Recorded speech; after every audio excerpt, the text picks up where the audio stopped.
भारत के 52वें सीजेआई बने justice B R. Gavai, राष्ट्रपति ने शपथ दिलाई। देश के पहले बौद्ध चीफ जस्टिस, 6 महीने का कार्यकाल। जस्टिस भूषण रामकृष्ण गवई ने आज भारत के 52वें चीफ जस्टिस के रूप में शपथ ली। राष्ट्रपति द्रौपदी मुर्मू जस्टिस गवई को सीजेआई पद की शपथ दिलाई। मौजूदा सीजेआई संजीव खन्ना का कार्यकाल 13 मई को खत्म हो चुका है। सीजेआई खन्ना के बाद वरिष्ठता सूची में जस्टिस गवई का नाम था, इसलिए जस्टिस खन्ना ने उनका नाम आगे बढ़ाया। हालांकि उनका कार्यकाल सिर्फ 6 महीने का है। सीजेआई गवई देश के दूसरे दलित और पहले बौद्ध चीफ जस्टिस हैं। सुप्रीम कोर्ट की वेबसाइट पर दिए प्रोफाइल के मुताबिक जस्टिस गवई 24 मई 2019 को सुप्रीम कोर्ट जज के रूप में प्रमोट हुए थे।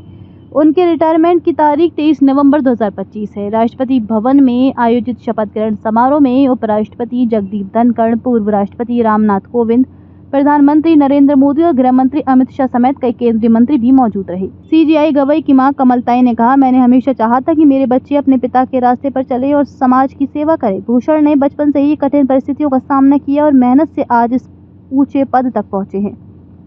उन्होंने बताया कि सीजेआई ने एक साधारण स्कूल से पढ़ाई की और हमेशा जरूरतमंदों की मदद करते रहे हैं, चाहे वे आर्थिक सहायता हो या इलाज का खर्च। जस्टिस गवई का 24 नवंबर 1960 को महाराष्ट्र के अमरावती में जन्म हुआ था। उन्होंने 1985 में कानूनी करियर शुरू किया। 1987 में बॉम्बे हाई कोर्ट में स्वतंत्र प्रैक्टिस शुरू की। इससे पहले उन्होंने पूर्व एडवोकेट जनरल और हाई कोर्ट जज स्वर्गीय राजा एस भोसले के साथ काम किया। 1987 से 1990 तक बॉम्बे हाई कोर्ट में वकालत की। अगस्त 1992 से जुलाई 1993 तक बॉम्बे हाई कोर्ट के नागपुर बेंच में सहायक सरकारी वकील और एडिशनल पब्लिक प्रोसिक्यूटर के रूप में नियुक्त हुए। 14 नवंबर 2003 को बॉम्बे हाई कोर्ट के एडिशनल जज के रूप में प्रमोट हुए। 12 नवंबर 2005 को बॉम्बे हाई कोर्ट के परमानेंट जज बने। जस्टिस गवई देश के दूसरे दलित सीजेआई होंगे। उनसे पहले जस्टिस के.जी. बालकृष्णन भारत के मुख्य न्यायाधीश बने थे। जस्टिस बालकृष्णन साल 2007 में सुप्रीम कोर्ट के चीफ जस्टिस बने थे।